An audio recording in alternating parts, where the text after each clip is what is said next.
Navy SEAL in this shit. Come get me, raid my house, take my stuff. You think I don't wipe my phone every night? You think I'm dumb? Come get me, arrest me. And now that we see our institutions are completely corrupted by billionaire pedophiles, to address what you said about Trump, I agree with you. There's a particular brand of arrogance that only surfaces once somebody has convinced themselves the rules quietly bend around them, and Tate spent close to a year putting on a full demonstration of it. He mocked warrants in public. He named a sitting prime minister and ridiculed him on camera. Journalists heard the same line repeatedly. No British court, no British attorney, no British judge had any authority over him whatsoever. Then the arrest happened, and roughly 24 hours later, that entire posture was gone. Underneath every taunt from those months sat one core belief, that someone with enough power had placed him beyond reach. Let's go through where that belief came from, and why it collapsed the way it did. None of the provocation was subtle either, guys. He went after Starmer directly by name, while at the same time turning the very Interpol paperwork that would eventually put him in a cell into a punchline. To be a country. Now it's charged by Keir Starmer, some fucking wanker who keeps issuing Interpol warrants for me. We need to get Andrew Tate, Interpol, Interpol, Interpol. Bro, just fucking chill out. Chill out. I'm in Beverly Hills. Come get me. I'm not hard to find. I post my location on Twitter, and I'm 6'3", walking around Beverly Hills with a crowd of adoring fans. Come get me. Sharing your own coordinates while daring an entire government to come and find you tends to happen when the possibility of consequences still feels purely theoretical. That confidence did trace back to something concrete, though. Tate was operating on the genuine belief, accurate or otherwise, that Trump personally had his back. Was there any help from Trump's camp to help you get here? Was there any influence there? I have no idea. Okay, so you don't know. Okay. I mean, I would like to think. Yet the moment somebody asked him straight out on camera whether Trump's people had actually stepped in and done anything, the strongest answer he could manage was, "I would like to think." Nobody working from confirmed information phrases things that way. Right up until the arrest itself, both brothers kept projecting that same borrowed certainty whenever cameras were rolling. But I'm very proud to be an American, and I'm very happy to be here in Washington, D.C. Hasn't it improved so much? Yes, it has. Oh, since President Trump cleaned up the place. Has it improved? That's the question. Since you've been here last. Well, I was last here about 7, maybe 8 years ago. Announcing how proud you are to be American in the middle of an extradition fight over serious charges is an odd thing to lead with, and the reaction was predictable. Because when reporters finally asked Trump directly whether his administration had pushed Romania into releasing the brothers, what came back wasn't what Tate's side hoped to hear. And President Trump, Andrew and Tristan Tate landed in Florida today on a private jet after being released from custody in Romania. They are accused rapists, human traffickers, not thought of as good people in many circles. Did your administration pressure the Romanian government to release them, and if so, why? I know nothing about that. I don't know. You're saying he's on a plane right now? He's back. They already did. Yeah, I just know nothing about it. We'll check it out. We'll let you know. I do. Look, obviously this involves, there's an English element here, so obviously it's important that justice is done, and human trafficking is obviously, to my mind, a security risk, and so we'll catch up with the story in due course. Claiming he knows nothing about it only rules out his personal involvement, which is a much narrower statement than it first appears, particularly alongside what's been reported. A New York Times investigation later documented that Richard Grenell, serving as Trump's special envoy, held at least 2 separate conversations with Romanian officials about this exact case. Reportedly, within days of that second conversation, direction came down from the top of Romania's government instructing prosecutors to relax the travel ban. Romanian officials denied any pressure took place. The Financial Times separately reported a nearly identical chain of events.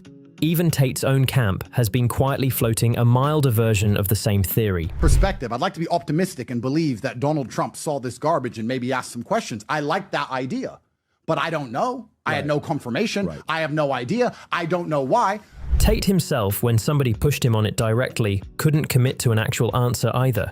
What he offered was, "I'd like to be optimistic," and then he followed it immediately with, "I have no idea." For someone who'd spent months behaving as though nothing on earth could touch him, that's remarkably shaky ground to be standing on. And once extradition stopped being a hypothetical, he escalated instead of retreating. I'm right here in Miami. I'm right here in Miami. Come get me, arrest me, perp walk me, put me on the news, tell everyone I'm a human trafficker. You think I'm not versed? You think I'm not ready? I'm a Navy SEAL in this shit. Come get me, raid my house, take my stuff. You think I sleep with a full phone full of evidence? You think I don't wipe my phone every night? You think I'm dumb? Come get me, arrest me. Breaking, Andrew and Tristan Tate have been arrested in Miami. Announcing exactly where you are and practically inviting officers to show up belongs in one of two buckets, guys, and confidence isn't the one this fits. Tristan was working the same angle in his interviews around that period, describing what he presented as a warm, welcoming attitude from law enforcement, something you'd only say if arrest genuinely hadn't crossed your mind. And I'm back this time and I'm like, wow, how has he done so much with this city in such a short period of time? Crazy. And the National Guard and the Capitol Police are very happy to see me and my brother. We've always backed the Blues, so we're shaking a lot of hands and taking a lot of pictures with those guys, and they're doing a fantastic job. I know it does look really good here. And the Trump administration in general, sort of how does, I guess, the UK view President Trump? Like, what's the word on the street over there? And what are your thoughts about the administration so far? I think a lot of people in the world, there are two types of people in the world. There are the people who believe in what the mainstream media says, and there are people who don't believe in what the mainstream media says. And the mainstream media, I mean the big media channels owned by like the George Soroses of the world. And I think the people who really believe in this mainstream media, the fake news as President Trump calls it, they have a bad opinion of the president and what he's doing here in the United States. But everybody with their brain switched on seems to love him. In Romania, everybody talks very highly of our Vice President, J.D. Vance. They speak very highly of him because he was the only American to highlight a lot of problems that are actually affecting their country. And with politics, let's not pretend that there's ever such thing as a perfect politician. But what you have to do is you have to look at the overall job that your politician is doing. You have to understand that you are not in their position. You have to understand that they know more than you do about the situations you want to comment on, and you have to give them the benefit of the doubt. I personally am very happy with what the administration has done and accomplished so far, and I just think things would have been a hell of a lot worse had the other team won. So I'm very happy, and I will always back President Donald Trump. I have since 2015. Gathering handshakes and photo opportunities from the same apparatus that's preparing to help send you overseas reads as either deliberate irony or a complete misreading of where things actually stood. Either way, it hasn't aged well. And part of that confidence did rest on something real, because Tate wasn't merely name-dropping his Trump world ties, he was turning up in those rooms personally. And I'm very close to the Trump family. I know them well, and I spoke to Barron after the incident, and I look forward to, once I am free, being with Donald Trump in person and reminding him that he's a bulletproof badass. This is the attorney for President Trump, somebody who has been a fighter for the America First Party. Her name is Alina Habba, and she joins us live right now. Hi. Hello, Alina. Hi. Hello. Nice to meet you. I'm a big fan. Well, nice to meet you. Sharing a stage with people who genuinely operate near the administration is exactly the sort of thing that would leave anyone feeling protected, whether or not any of that carries actual legal weight. But there's one clear limit to that proximity. A single topic exists that Trump refuses to engage with, and every journalist covering him understands that going in. Sir, is there something incriminating in the file, sir? Trump has zero tolerance for that line of questioning, and reporters have learned to expect it shut down fast. Tate, of all people, has staked out a position on that very topic that cuts directly against his own interests.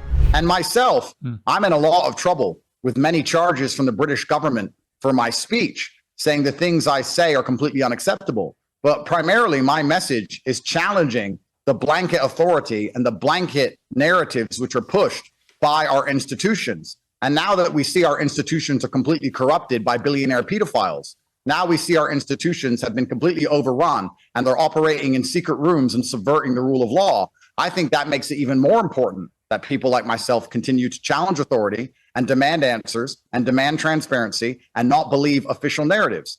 This is just the tip of the iceberg. What we know is going to be a fraction of what actually took place. And if I find it absolutely disgusting, and I don't want to make this about me, that they've managed to do so much damage to my brother and I with no evidence, while sitting on such a huge pile of evidence for some of the most important people on the planet. To address what you said about Trump, I agree with you. But I think Trump would have been under huge pressure from some of the most important people in administrations all around the world to release nothing at all. And the fact that he continued to try and be transparent and allow people at home to understand how this world really works, I have to give him credit for, because a lot of people would have been in Trump's ear saying, don't release anything. And yes, he's a maverick, as is Elon. And if our democracies are going to survive in the coming decade with all of the problems that exist in our societies, transparency is the most important thing we can push for. Openly arguing that the person you're counting on for protection deserves scrutiny too is an unusual strategy if remaining in his good graces is the goal. That web of associations also branches off into something else, a genuinely contested controversy that touches this story purely through one overlapping name. Does anybody know where Andrew and Tristan Tate spent the days before their arrest in Miami? Because if you don't, allow me to fill you in, because you literally can't make this shit up. This is Paolo Zampoli, Donald Trump's U.S. Special Envoy for Global Partnerships, right? And also a longtime friend of Donald Trump and Melania. Paolo Zampoli is the former modeling executive who said that he actually brought Melania to the United States and, of course, introduced her to Donald Trump. There's a lot more about this man that'll really have you thinking, but I can't help but wonder why the Tate brothers, just days before their arrest, were partying in Washington, D.C. as guests of Paolo Zampoli, especially considering the new allegations against them. Worth separating what's confirmed from what isn't here, guys. Reportedly, the Tate brothers were hosted in Washington by Paolo Zampoli, a longtime Trump associate who now holds a special envoy position. On a completely separate track, Melania Trump has publicly and firmly denied having any relationship with Jeffrey Epstein, rejecting the suggestion that Epstein played any role in introducing her to her husband. Zampoli has taken credit for that introduction for years, and additional reporting has since produced accounts that contradict his telling. That dispute is genuinely unresolved on its own, yet it has nothing to do with the charges these brothers are actually answering for. Overlapping social circles prove nothing about a criminal case. Returning to the actual legal mechanics, there's one detail all that swagger never accounted for. You didn't know. UK's Crown Prosecution Service, like it says here, said that it is bringing additional charges of rape against Andrew and Tristan under ongoing cases against the brothers in that nation. The agency said that the brothers are awaiting extradition to the UK. And if you didn't know, Andrew Tate faces 7 additional counts of rape, 3 counts of arranging or facilitating trafficking for sexual exploitation, 3 counts of assault occasioning actual bodily harm, and 19 additional charges relating to illegal you-know-what. Tristan Tate faces 1 count of sexual assault, 2 counts of rape, and 3 counts of arranging or facilitating trafficking for sexual exploitation. New charges relate to 4 additional alleged victims. Previous charges were connected to 3 alleged victims. The case against Tristan previously included 3 counts of rape, 6 counts of actual bodily harm, and 2 counts of human trafficking. Which makes me wonder, if these motherfuckers can be arrested, then why can't the rest of the individuals on that list and in those files be arrested as well? Something about this shit just is not adding up. Not that I don't see this as an obvious... A presidential pardon applies to federal offenses committed on American soil. It has no reach whatsoever over crimes allegedly committed inside another country. So no matter how real that relationship with Trump might be, a pardon was never actually sitting on the table here in the first place. And the charges are serious enough that leaning on political goodwill was always a long shot regardless, with dozens of new counts involving rape, trafficking, and assault piled onto what was already outstanding. Let me clear up this news you're seeing on the timeline. The British state has accused me of a crime. They said 15 years ago I did something I wasn't supposed to do and I'm a criminal. Holding 2 passports provides no way out of this. It simply means answering to a second jurisdiction. Tristan's chosen response has been threatening to go on the offensive instead. There is going to be a massive lawsuit at the end of this year. There is going to be a massive civil lawsuit at the end of this year in an American court where I, Tristan Tate, am no longer a defendant for doing something wrong. I'm the plaintiff. And some of the people who helped do this to me will be the defendants. I've been working on it for many, many long months now. I've been mentally preparing for it for many years. And I can't say too much about it. But I can tell all of you to keep your eyes and ears very wide open to any litigations I'm involved in. Because there will come a time very soon when the stand is going to be packed full of people who helped do this to me. And I will be standing there as the plaintiff in total freedom. Declaring a lawsuit you claim to have been composing in your head for years takes genuine nerve coming from the person who's currently the one fighting extradition. It's also not his first swing at the legal system recently, and that earlier attempt went badly. Not only that, but it turns out, now that this is all said and done, a bunch of whistleblowers are anonymously coming forward and putting the picture together of exactly what happened to me. And I'm going to say a name at the end of this sentence, just so my enemies know that I'm on the right track. You know, you can enact injustices upon a man as much as you like. But it's going to hurt your soul if you are a good person. And there are some good people out there, it seems. Because I've been sitting here for years in these emergency meetings I referenced earlier, screaming about how unjust it is and how it's definitely a conspiracy and I don't know exactly who's behind it, but there must be some the NGOs and the British government are working together to try and get me off the internet and to silence me and to put me in jail. It turns out, after all these years, now that the content of my character has become more clear to people, and people have opened their eyes as to what's actually happened to me and what I really did wrong, which it turns out legally, as of right now, is absolutely nothing, as I still have a clean criminal record and always will have. But whistleblowers are coming forward. People from within the ranks of the enemy are coming forward and telling me who has done this to me and who's really behind it. And I would just like the Center for Countering Digital Hate to know, the CCDH to know, that I see all the trails that lead back to you, and a full investigation is going on to uncover exactly what it is that you guys did. So there's a slight name drop for you all. And then again, there will be legal cases, court cases, in which I am the defendant, once I zero in on absolutely everybody else who took part in this. But my legal problems aside, it's genuinely not that interesting anymore. Who cares? I'm in freedom. Just got back from New York. Just got back from Dubai. I was in Beverly Hills before that.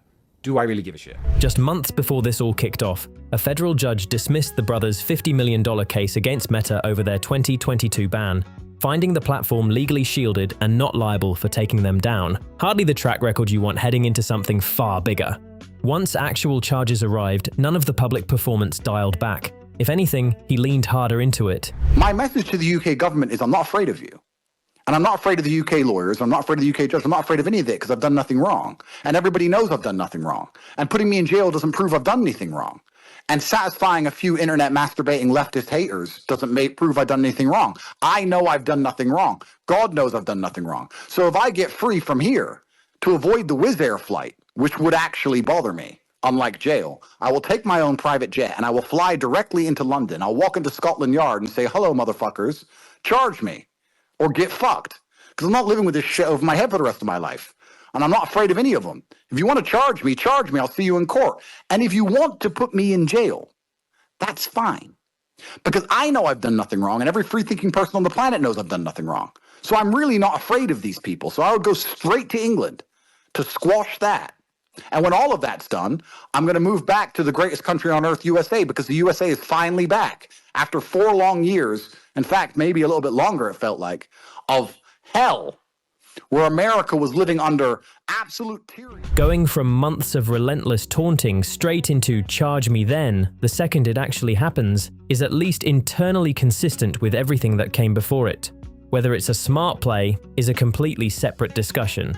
That same defiance reached closer to home too, with demands that Florida's governor apologize and pointed shots at the congressman who'd backed investigating him publicly. I don't care. I'm an American, and I don't owe him shit. That. And when DeSantis stands up and apologizes to me, when the AG apologizes to me, I'll consider it. And Byron Donalds is a punk, too, because he sold out and went on the news and started talking shit, calling me a human trafficker. I've never been convicted. The point of America, in general, the point of democracy is innocent until proven guilty. If they get quizzed about me, if they stand up on the news and they say, what do you think of Andrew Tate? They have a very easy answer. We live in a democracy. It's innocent until proven guilty. I don't know the specifics of his case. What I know is he is not convicted. They don't have to sell out like punks. They don't have to start saying I'm not welcome here. If the senator or the governor tells me I'm not welcome here, you know what? Then fucking keep it. I'm not a beg. I'm not desperate. And I don't give a shit if Ron DeSantis likes how I live or not. To be honest, I don't care. I'm an American citizen. I came here. I've been convicted of no crimes. And for the same reason you won't live in Cali or Mamdami's New York, I can't live here until these clowns apologize. Demanding apologies out of state officials while simultaneously fighting federal extradition on dozens of counts is a remarkable amount of confidence to still be carrying at this stage. What Tate and his supporters are pushing now is that all of this is just recycled old footage being dressed up as new evidence, the very same clips they say went nowhere in Romania. So here's the question genuinely worth sitting with, guys. If old videos and public taunting couldn't bring him down over there, has the UK actually assembled something stronger this time around? Or is everyone about to relearn that lesson again? The one where online outrage and an actual courtroom conviction turn out to be entirely separate things? Drop your thoughts down in the comments. If you got something out of this, hit that like button. It helps more than most people realize. And if you're new around here, This is the Creator Pulse, so subscribe and share this with someone following the case. See you in the next one.